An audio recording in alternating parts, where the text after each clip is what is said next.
Hello guys, welcome to my YouTube channel.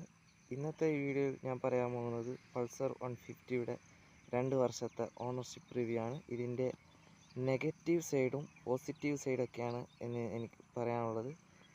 പിന്നെ ഇതിന് വന്ന കുറച്ച് പണികളും ഒക്കെയാണ് ഈ വീഡിയോയിൽ ഞാനിന്ന് ഇവിടെ പങ്കുവെക്കാൻ പോകുന്നത്.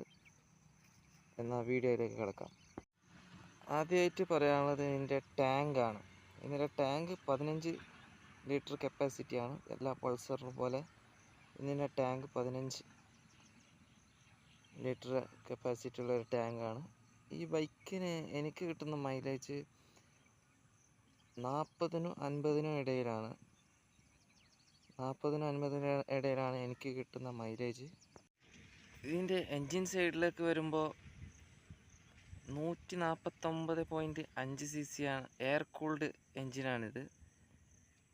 പവറിലേക്ക് നോക്കുമ്പോൾ 8000 RPM-ൽ 13.8 bhp-യും 6000 RPM-ൽ 13.6 Nm ടോർക്കാണ് ഇതിന് ലഭിക്കുന്നത്. ഇതിന് മൊത്തത്തിൽ ഈ ബൈക്കിന് 150 kg ആണ് വെയിറ്റ് വരുന്നത്. ഈ ബൈക്ക് ഉപയോഗിച്ച് അത്യാവശ്യം ടൂറിംഗ് ഒക്കെ ചെയ്യാം, അത്യാവശ്യം ഓഫ് റോഡിങ് ഒക്കെ ചെയ്യാവുന്നതാണ്. ഇതിൻ്റെ സീറ്റ് അല്പം കുറച്ച് ഹാർഡായെങ്കിലും കുഴപ്പമില്ല, യാത്ര കംഫർട്ടൊക്കെ തരുന്നുണ്ട്. ഒരു 100 കിലോമീറ്ററൊക്കെ ഒറ്റ സ്ട്രെച്ചിൽ നമുക്ക് പോകാവുന്നതേ ഉള്ളൂ.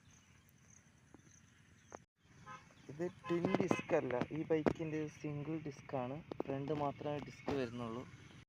ബാക്കിൽ വരുന്നത് ഡ്രം ബ്രേക്കാണ്. ബാക്കിൽ ഡിസ്ക് ഇല്ല.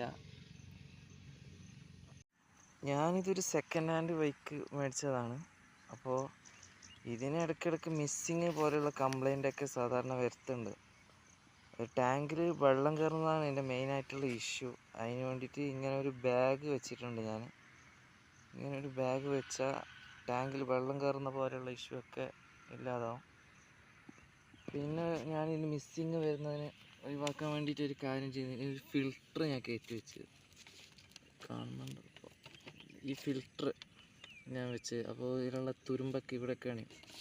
ഇല്ലെങ്കിൽ കാർബറേറ്ററിൽ ചെന്നിട്ട് ആകെ മൊത്തം പ്രശ്നമാണ്. ഇതാണ് ഇതിൻ്റെ ഒരു നെഗറ്റീവായിട്ട് ഞാൻ കാണുന്നത്. ടാങ്കിൻ്റെ മൂടിയിൽ ഡയറക്റ്റ് വെള്ളം ഇറങ്ങണം. പിന്നെ അടുത്തതായിട്ട് പറയാനുള്ളത് ഇതിൻ്റെ സ്പോക്കറ്റ് ചെയിൻ സൗണ്ട്. ഭയങ്കര ചെയിൻ്റെ സൗണ്ട് വരുന്നു. പെട്ടെന്ന് ഇതിൻ്റെ സ്പോക്കറ്റ് മാറ്റേണ്ടി വരുന്നു. എത്ര പ്രാവശ്യം സ്പോക്കറ്റ് മാറ്റിയാലും പിന്നെയും ഒരു 2-3 മാസം കഴിയുമ്പോൾ വീണ്ടും അതിൻ്റെ സൗണ്ട്, ചെയിൻ സൗണ്ട് ആണ് ഇതിൻ്റെ ഒരു മെയിൻ നെഗറ്റീവായിട്ട് എനിക്ക് പറയാനുള്ളത്. അടുത്തതായിട്ട് ഇതിൻ്റെ ഒരു നെഗറ്റീവ് സൈഡ് ഞാൻ പറയാനുള്ളത്, കുറേ ലോങ് ഒരു 200 കിലോമീറ്ററൊക്കെ പോയി വണ്ടി ഒന്ന് ചൂടായ സെൽഫ് എടുക്കുന്നില്ല. സൗണ്ട് മാത്രം കേൾക്കുന്നു, സെൽഫ് എടുക്കുന്നില്ല. ഇതാണ് ഇതിൻ്റെ മറ്റൊരു നെഗറ്റീവായിട്ട് ഞാൻ കാണുന്നത്. പിന്നെ ഇതിന് നല്ലൊരു വൈബ്രേഷൻ അത്യാവശ്യമുണ്ട്. ഒരു 90-ലേക്ക് എത്തുമ്പോൾ നല്ല വൈബ്രേഷനാണ്, അത്യാവശ്യം വൈബ്രേഷനാണ്. അതിൻ്റെ എൻജിൻ സൗണ്ടൊന്ന് ഞാൻ കേൾപ്പിക്കാം.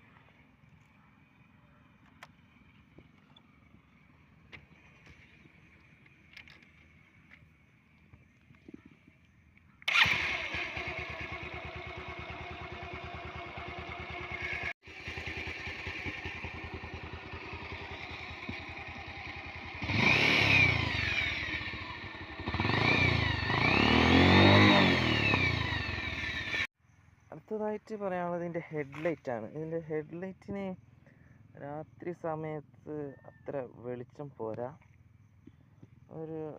ബാക്കിയുള്ള വണ്ടി ഓപ്പോസിറ്റ് വരുമ്പോൾ ഒട്ടും കാണാൻ പറ്റുന്നില്ല.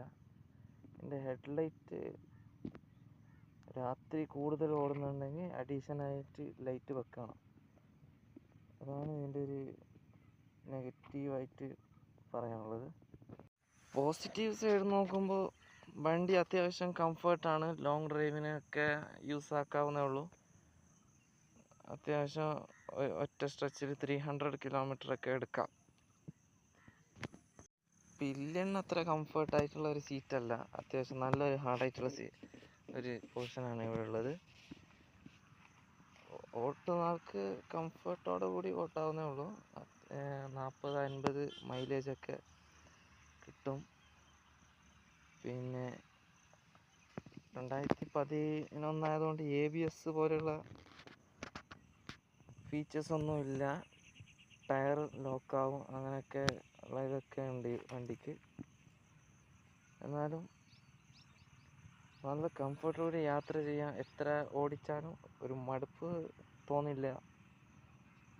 ഇതൊക്കെയാണ് ഈ ബൈക്കിൻ്റെ ഒരു പോസിറ്റീവ് സൈഡ്സ് എന്ന് പറയാൻ. നെഗറ്റീവ് സൈഡിനായിട്ട് കൂടുതൽ എനിക്ക് ഈ ബൈക്കിൽ നിന്നും പോസിറ്റീവ്സാണ് പറയാനുള്ളത്. അത്രക്കും നല്ല ഒരു കംഫർട്ടോടെ നമുക്ക് യാത്ര ചെയ്യാം ഒരു സ്ഥലത്ത് നിന്ന് ഒരു സ്ഥലത്തേക്ക്.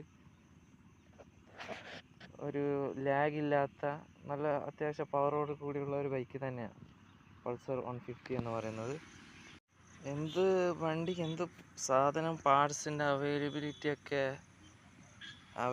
അവൈലബിളാണ്. അതുകൊണ്ട് അതിനെക്കുറിച്ചുള്ള വലിയ ടെൻഷനൊന്നും ഈ ബൈക്കിന് ഓർത്ത് വേണ്ടി വരുന്നില്ല. എല്ലാ പാർട്സും അവൈലബിളാണ്.